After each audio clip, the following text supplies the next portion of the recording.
done filming the BakeDown Podcast. You guys can go and check it out. And now what we're doing is we're starting a new tradition where we basically host a dinner for all of our special guests. And today I'm gonna show you how to hot pot. Well, Cory's gonna show you how to hot pot.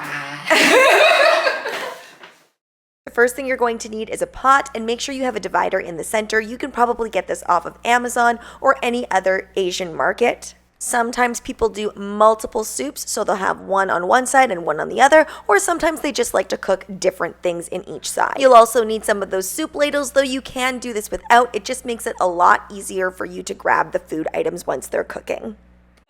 Well, you've got the beef tallow version. There's also the satay, which is, I really like satay. Okay. And, yeah, this is the two versions of broth that you got. Now, this thing, is it actually like a bear or a cow? It's a cow. It's a cow. So it will be a cow that you put into the soup? I guess so.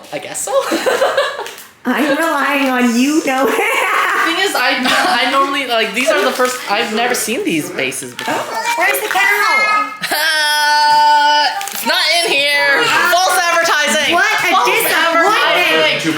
What do you need to do with this? So, with things like fish balls, or say like, I believe this is fish cakes, we need to cut them up, or for these meatballs, we need to score them. It's so that when you boil them in hot pot, they open up and you cook more evenly compared to if it's just a solid thing, and it might be like still cold on the inside. Fabulous. Yeah. So if you've never had hot pot before, I realize how a lot of these things can look intimidating, but I went to an Asian market where things are laid out very clearly, and I went to the section that said hot pot, and I basically chose all of the hot pot selections. Now I do have knowledge of what types of items to put into hot pot. I just didn't know how to get the soup base going, but luckily they just have soup bases there that you can purchase. So I always go for something like a noodle and then lots of different meats. These are specific to hot pot because they're cut very, very thinly. And then I love going for some sort of protein in the balls, and I love going for the fish tofu.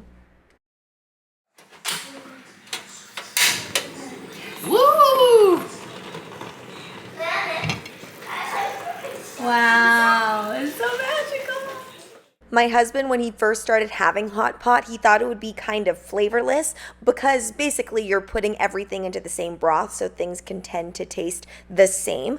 I don't think that, but really what will up that flavor game is these sauces. So I always have soy sauce on hand. I'm really just putting soy sauce, a little bit of sesame oil, some garlic, and some green onion as well. But you can also choose to put out sauté sauce.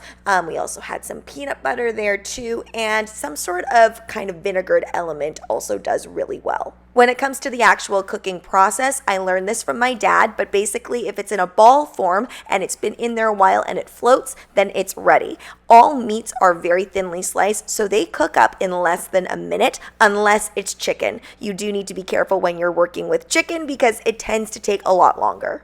And then after hot pot, you're super, super full, but you can save all the leftovers for all of your lunches and dinners for the following day.